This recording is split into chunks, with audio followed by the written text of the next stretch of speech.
Wildcard 6 draft with top transfers in mind. Starting off in goals, I have Donnarumma. For me, when it comes to between, you have to choose essentially when your players you're choosing now in your wildcard, which side of the brackets in which you're going to be investing on, and you think who's going to make it to the final. So you have the Real Madrid and PSG versus the Chelsea and Fluminense. And when it comes to that, I think in goals for me, Donnarumma is number one over Courtois. I do believe PSG are favorites in that game, but not counting Madrid out, who can make it. Therefore, on the other side, more of a placeholder, Fabio, really in the sense of an enabler actually, to allow me to invest more into the field, just like the likes of Hakimi, first in line in the defense there with Trent Alexander-Arnold and Garcia, as you can see, attacking fullbacks there as well, with Samuel, Xavier and Cucurella there as well. Xavier being more so again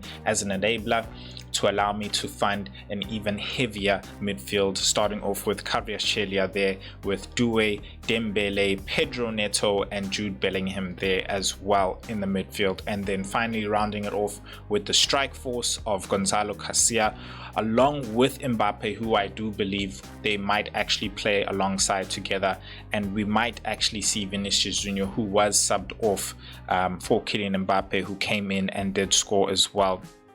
That might actually be the rotation there going into the semi-finals. And then finally Jackson, because Liam Delap is suspended, having conceded a yellow card in the previous game there.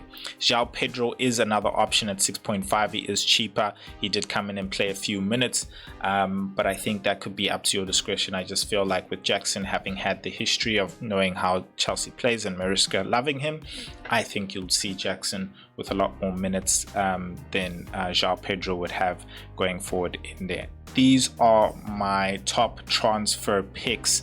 I think you can consider a Cole Palmer, who for me would be my 12th man, ahead of any of the other midfielders. But in terms of the strike force and the midfield, these are my top midfielders, with Cole Palmer, as well as in the defense. I think if you have money, well, we all have the same budget, you can actually consider a Nuno Mendes there as well, who's another pick. And of course, instead of a Fabio, you can consider a Sanchez there as well.